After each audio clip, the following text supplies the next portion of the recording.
texto diz assim, segunda carta de João, lá um pouco antes do Apocalipse: o presbítero, a senhora eleita, e aos seus filhos, a quem eu amo na verdade, e não somente eu, mas também todos os que conhecem a verdade, por causa da verdade que permanece em nós e conosco estará para sempre. A graça, a misericórdia e a paz da parte de Deus Pai e de Jesus Cristo, o Filho do Pai, serão conosco em verdade e amor.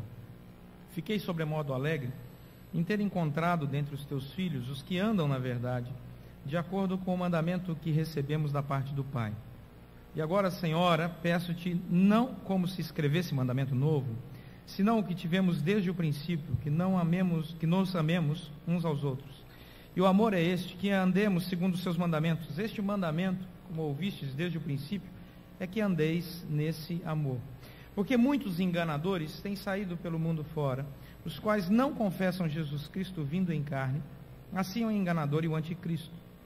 Cautelai-vos, para não perderdes aquilo que temos realizado com esforço, mas para receberdes completo galardão.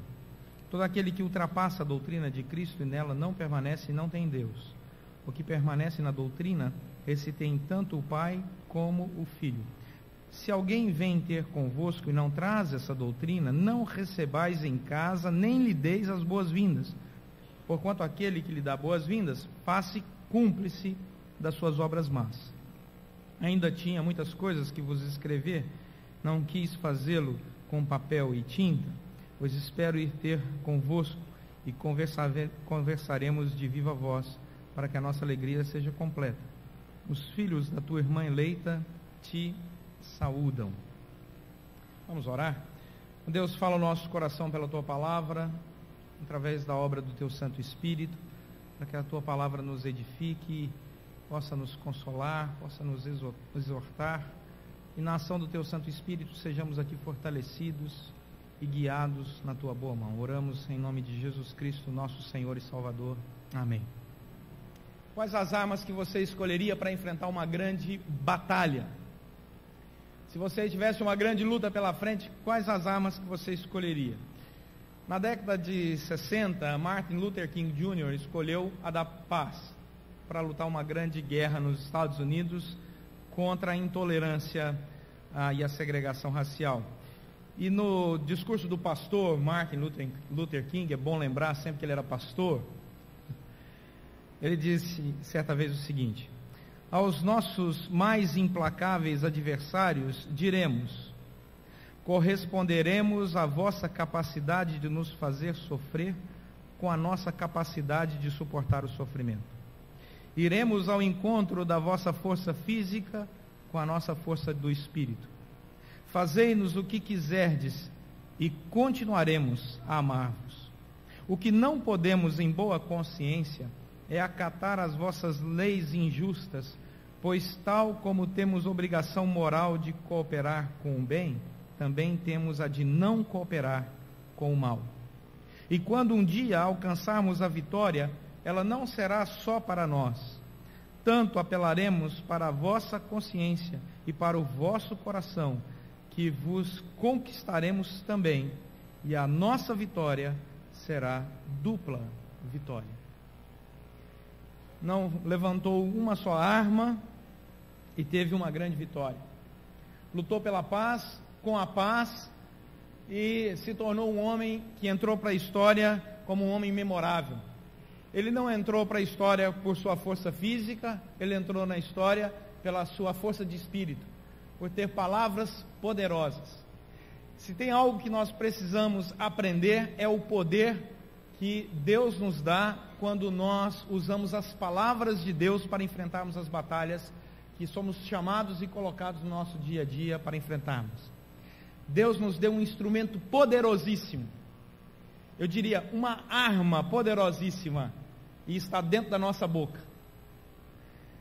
Diz Tiago que aquele que sabe dominar a língua é uma pessoa muito sábia, porque esta é a arma mais poderosa. Nós já observamos ao longo da história que líderes convocaram nações e nações às batalhas, às guerras, usando apenas a sua língua, as suas palavras. Assim também como pelas palavras de Jesus, nós temos paz, consolo, abrigo. E quando somos atacados pelo inimigo, podemos, pela palavra de Cristo, apenas com uma expressão, em nome e pelo poder de Jesus Cristo, podemos vencer qualquer armadilha do inimigo contra nós.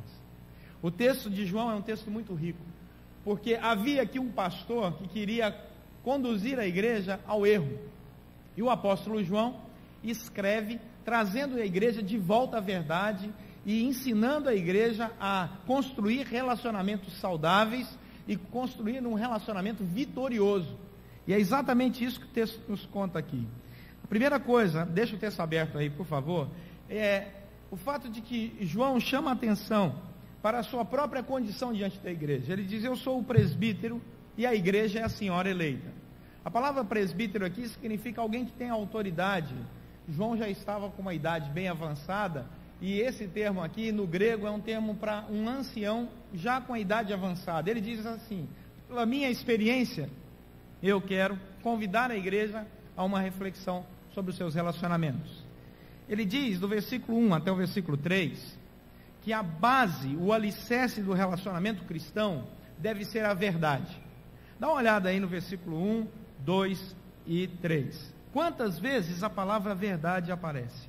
Ele diz: eu estou me dirigindo a vocês porque vocês amam a verdade, e eu amo a verdade. Versículo 1. E não somente eu, mas todos que conhecem a verdade também amam a verdade. Ainda no versículo 1. Versículo 2. Por causa da verdade que permanece em nós e conosco, e estará para sempre também na vida de vocês. Então nós percebemos aí que ele fala 3 afirmações sobre a verdade. A primeira delas é o amor à verdade. A verdade no coração de João pode ser amada. Nós amamos muitas coisas, e João diz assim: eu amo a verdade. Aí ele diz que essa verdade pode ser também conhecida. Olha o que diz o versículo 1. Aqueles que conhecem a verdade. Então eu posso amar a verdade porque eu conheço a verdade. E ao conhecer a verdade, eu amo a verdade. Existem pessoas que quanto mais você conhece, mais você ama. Existem pessoas que quanto mais você conhece, mais você admira. E existem pessoas que quando você conhece, bom, deixa para lá, né? Só depois das eleições que a gente vai saber. Mas é uma verdade. O texto vai dizer: esta verdade de Deus pode ser amada e pode ser conhecida. Mas ela tem uma outra característica. Olha o que diz o versículo 2: ela pode habitar nos nossos corações. Uma verdade que pode ser amada, uma verdade que pode ser conhecida, e quanto mais conhecida, mais amada se torna. E uma verdade que pode ser conhecida e amada e que habita no nosso coração, na Bíblia só tem uma. Jesus Cristo disse: eu sou o caminho, a verdade e a vida. Ninguém vai ao Pai senão por mim.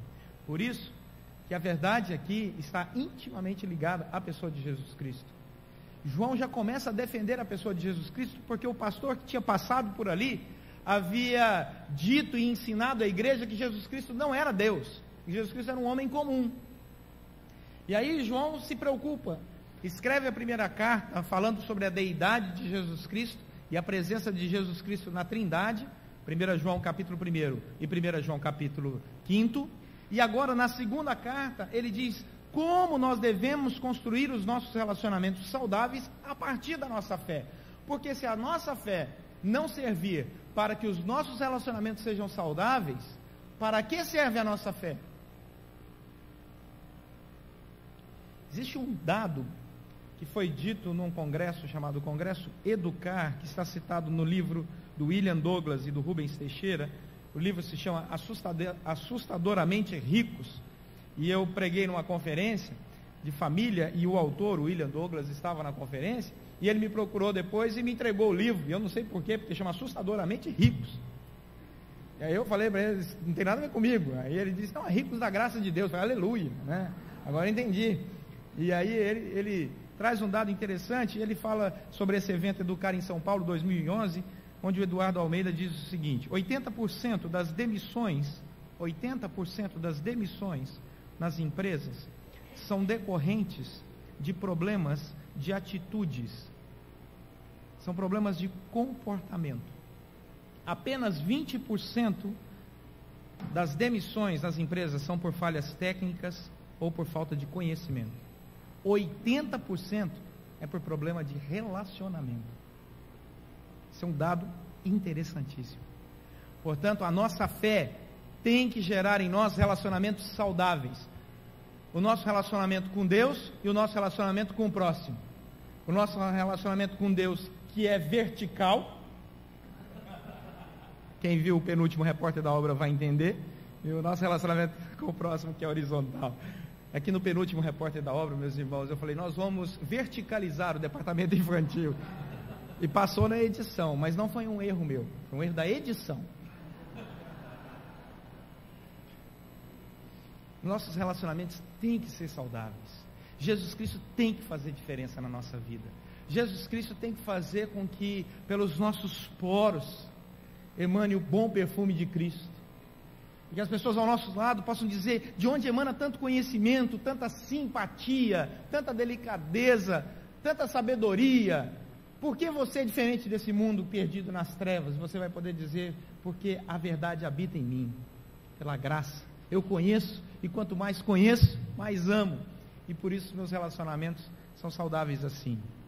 Outra coisa interessante que João diz aqui na sua carta, e aí é do versículo 4 até o versículo 6, é que a agenda dos relacionamentos cristãos não se pauta apenas no amor à verdade, mas no amor para com o próximo. Ele diz que aquele que anda na verdade, anda de acordo, olha o versículo 4, com o mandamento. Versículo 5, amemos uns aos outros, é a base do mandamento. Versículo 6, e o mandamento é esse, que andeis nesse amor. Parece uma retórica insistente do apóstolo João. Quem guarda o mandamento, guarda porque ama, guarda. Então, ele guarda porque ama e ama porque guarda. Entenderam, irmãos? Amém. Aleluia. Essa relação de João com o amor da verdade e o mandamento, diz que mandamento e amor caminham juntos. Então, eu guardo os mandamentos de Deus, não por obrigação, porque isso seria legalismo vazio. Mas eu guardo os mandamentos de Deus porque eu amo a Deus, eu quero que Ele seja feliz e que Ele se alegre na minha jornada. E guardando os mandamentos e provando o meu amor, eu provo do amor de Deus, porque vejo que os mandamentos foram dados a mim por amor. E por isso a atitude de um cristão é encher a agenda da sua vida do relacionamento amoroso para com Deus e para com o seu próximo. E é interessante, olha o que diz o versículo 5. Amemos uns aos outros. E essa palavra amemos uns aos outros é um sentir interior.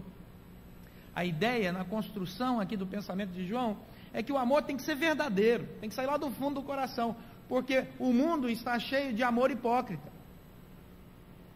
Agora nós estamos nos aproximando da época do carnaval. O que vai acontecer de amor hipócrita na época do carnaval é incrível. O sujeito ama uma moça às 8 horas da noite, outra às 9, outra às 10, outra às 11, e elas acreditam. E elas acreditam. Mas existem moças que também fazem isso. Porque o mundo está perdido nos seus relacionamentos. Mas a palavra aqui é, o amor é interior. Agora olha o versículo 6. O mandamento é que andeis nesse amor. Ah, você ama? Isso é algo interior? Pois então ande nele. Ou seja, você sente, prove. Prova que você ama. Amor não é apenas uma palavra vazia, não. Ele se manifesta em atitudes concretas de amor. Eu te amo, por isso faço. Eu faço porque te amo. Não adianta você falar sobre amor e não expressar amor em atitudes concretas. Assim como a atitude sem amor é hipocrisia pura. Então a agenda do relacionamento cristão está pautada no amor. E o alicerce do relacionamento cristão está na verdade que é Jesus Cristo. E João continua, versículo 7 ao versículo 11, e vai dizer que relacionamento saudável também tem limites. E nós precisamos impor limites nos relacionamentos. Não é porque você ama o próximo como a você mesmo, que você vai deixar o próximo usar a sua escova de dente. É preciso estabelecer certos limites. A Bíblia diz que até quem é amigo, amigo de fato, amigo verdadeiro, não deve ser muito frequente na casa do seu amigo, para que ele não se enfade de ti. Está lá em Provérbios. Então, Provérbios já estabelece os limites do relacionamento. Então, nós somos muito amigos, mas espera aí, existem limites. Agora, o versículo 7 ao versículo 11, João está preocupado com a doutrina da igreja, e ele diz que os limites aqui são limites teológicos. Versículo 10, ele diz: não receba em casa, nem lhes deis boas-vindas. Olha só, João não está incentivando a má educação. É que existe um contexto por detrás desse texto, e o contexto é histórico, de uma época em que, quando você recebia alguém em casa, era para que a pessoa, de fato, viesse passar uma boa temporada. Então, não é só receber para tomar um cafezinho de 5 minutos, não é? O que aqui no Rio de Janeiro existe muito. Passa lá em casa, eu passo, então tá bom, vamos combinar. Como eu apanhei com isso, meus irmãos. Eu acreditava. Eu sacava a agenda e, sim, pois não, não, depois a gente vê, depois, depois. Aí aprendi o depois. Stênio, sinistro. Não recebais em casa, nem lhes deis boas-vindas, porque naquela época a hospitalidade era prolongada, e se você recebia um mestre, a sua casa virava uma escola, enquanto o mestre estivesse na sua casa. Se você recebia um profeta, a sua casa virava igreja, as pessoas peregrinavam até a sua casa, porque você estava recebendo um profeta. O apóstolo Paulo começou muitas igrejas em muitas cidades, se hospedando na casa de irmãos, que abriram as portas do seu lar para criar ali aquela primeira reunião de oração, e muitas igrejas nasceram assim. Então João está preocupado, ele diz: não receba o profeta na sua casa, porque ele vai se hospedar na sua casa, vai realizar reuniões na sua casa, e ele é olha o que diz o versículo 7, ele é um enganador. Ele é um enganador porque ele não confessa que Jesus Cristo veio em carne. Versículo 8: acautelai-vos para não perder o galardão completo. Interessante essa expressão, porque João está tão cuidadoso e ele ama tanto a igreja que ele não acredita, e obviamente ele escreveu o Evangelho de João, né? Não deveria acreditar na perda da salvação, porque João capítulo 10 é um capítulo inteiro falando da segurança da salvação pela graça. Então ele diz aqui no versículo 8, né, confirmando o seu evangelho inteiro, e em especial o coração do capítulo 10 de João, ele diz aqui: acautelai-vos para não perder o galardão completo. Ele não diz acautelai-vos para não perder a salvação, porque ele não acredita nisso. Uma vez salvo, salvo para sempre. Eu sei que às vezes você até duvida da sua salvação, mas a graça de Deus vai te salvar. Tem hora que você pensa: será, hein? Será, hein? Fica tranquilo. Sua salvação não depende das suas obras, mas da graça de Deus. Agora, a graça de Deus deve te levar a amar a verdade de Cristo no seu coração e a ter uma doutrina sadia. E é isso que João se preocupa aqui, sobre essa doutrina sadia. O que é essa doutrina sadia? Olha o versículo 9. O versículo 9 vai dizer que existiam 2 grupos. Eu separei esses 2 grupos entre progressistas e conservadores. Isso fui eu que escolhi, tá? Você pode escolher outros nomes aí. Progressistas e conservadores. Porque o versículo 9 vai dizer o seguinte, meus irmãos: todo aquele que ultrapassa a doutrina de Cristo e nela não permanece, não tem Deus. O que permanece na doutrina, esse tem tanto o Pai como o Filho. Então perceba, um grupo, versículo 9, ultrapassa a doutrina de Cristo, e o outro permanece na doutrina de Cristo. Eu chamei o que ultrapassa de progressista, e chamei o que permanece de conservador. Puxei brasa, já pensando na churrasqueira, né, para o lado de cá. Então, por que ultrapassa? Essa expressão no grego, ultrapassar, é a expressão parabainon, que significa transgredir, ir além daquele limite estabelecido por Deus. Era um grupo em que as pessoas achavam que a pessoa de Cristo Jesus, os falsos profetas, os enganadores, falavam para a igreja e ensinavam a igreja assim: não, esse negócio de Jesus Cristo ser Deus, isso é ultrapassado. Essa era a expressão no grego. Nós precisamos ir além. Você ainda acredita que Jesus é Deus? Não, nós estamos vivendo uma época moderna. Era um grupo de gnose aqui do versículo 9. Então, João escrevendo isso diz assim: cuidado, porque esse grupo está ultrapassando a doutrina. Nós temos muitas igrejas hoje que não querem ser conservadoras na teologia e começam a abrir uma portinha pequenininha para o progressista, e de repente essa portinha pequenininha do progressista se torna uma heresia enorme, enorme. O Dr. John Stott, comentando esse texto, disse o seguinte: eles tinham avançado tanto, que deixaram Deus para trás. Existem igrejas que avançam tanto, que deixam Deus para trás. Não, olha, nós temos que agradar o público. Vamos usar todos os recursos para agradar o público. E aí se fala tanto em autoajuda que a palavra de Deus não é exposta. E muitas igrejas por aí se ultrapassa a doutrina de Cristo Jesus, com um discurso que tem que ser moderno. Meus irmãos, eu sou tremendamente a favor da modernidade, acho que dá para ver, né? Nós usamos todos os recursos aqui necessários de multimídia, mas culto tem que ter exposição da palavra. Isso é conservadorismo santo. Temos que permanecer, olha o que diz o versículo 9, permanecer na doutrina. Deus é Deus, Pai, Filho, Espírito Santo. Jesus Cristo é Deus, o Espírito Santo é Deus, Ele está entre nós, estamos debaixo do ministério do Espírito Santo, Ele tem poder para fazer milagres ainda hoje. Jesus Cristo ressuscitou o terceiro dia, foi assunto aos céus e voltará. Nós somos bem dogmáticos, bem quadradinhos, e se alguém falar assim, sua igreja é muito conservadora, você diz, graças a Deus. Conservadora na fé, na teologia. Tem uns pastores moderninhos, mas ela é conservadora. Então nós temos Twitter, Facebook, nós temos tudo que for moderno, que puder usar para espalhar o evangelho, nós vamos usar, mas nós permanecemos na doutrina com os pés bem firmes nela.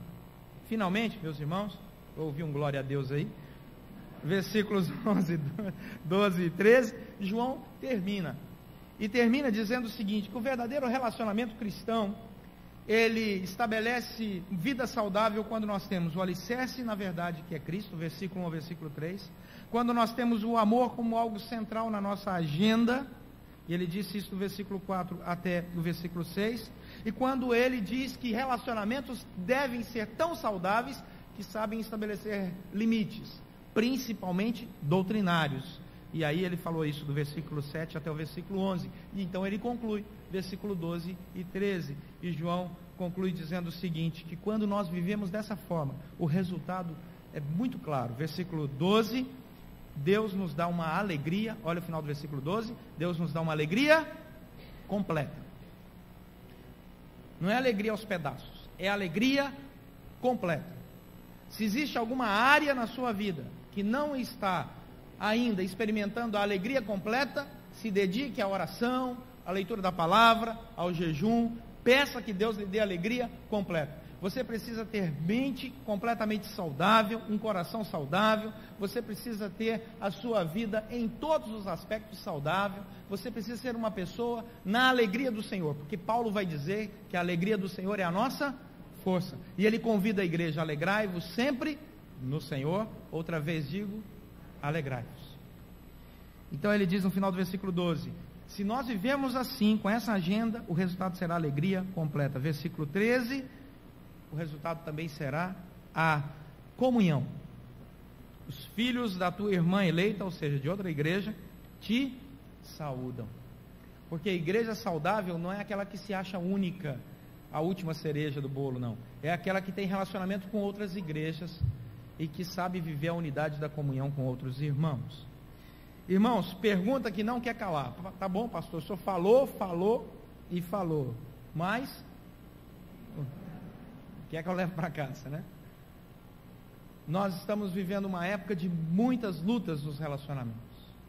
Martin Luther King entrou para a história porque usou as seguintes armas para vencer a sua luta: o amor, a fé, a esperança, o perdão e muita paciência. Se nós queremos vencer a fórmula, Cristo já deu, homens e mulheres ao longo da história já experimentaram e têm experimentado, e o resultado é sempre esse: alegria e comunhão. E não existe nada melhor do que vivermos numa casa cheia de alegria, numa casa cheia de comunhão.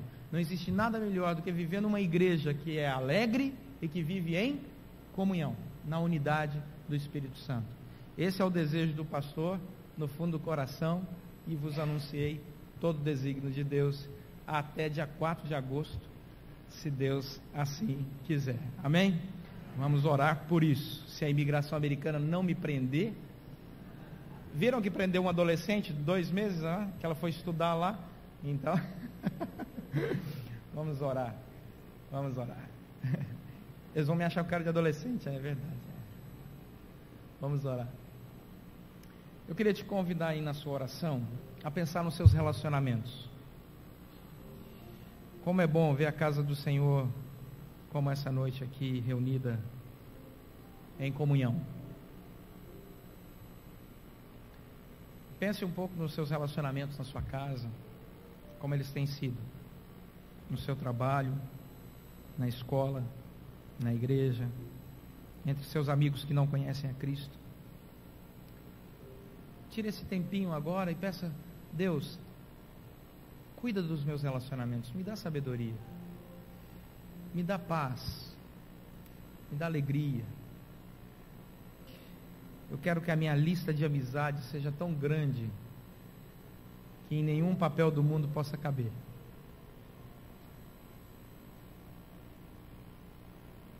Peça que Deus lhe dê força para superar os momentos em que o perdão se faz necessário nos relacionamentos.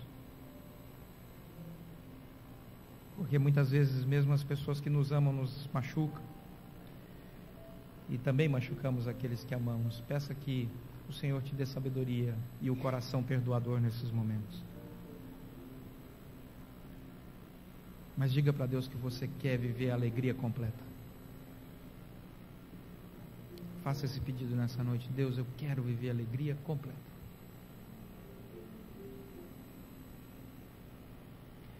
Senhor, nosso Deus e Pai, quero te agradecer pela alegria que o Senhor me dá de ser pastor dessa igreja, junto com os meus irmãos pastores e presbíteros e líderes, irmãos em Cristo, irmãs amadas em Cristo Jesus. Quero te agradecer, ó Deus, porque a minha alegria é completa sendo pastor aqui. Quero te agradecer porque a minha alegria é completa amando a mulher que o Senhor me deu e os filhos que o Senhor me deu.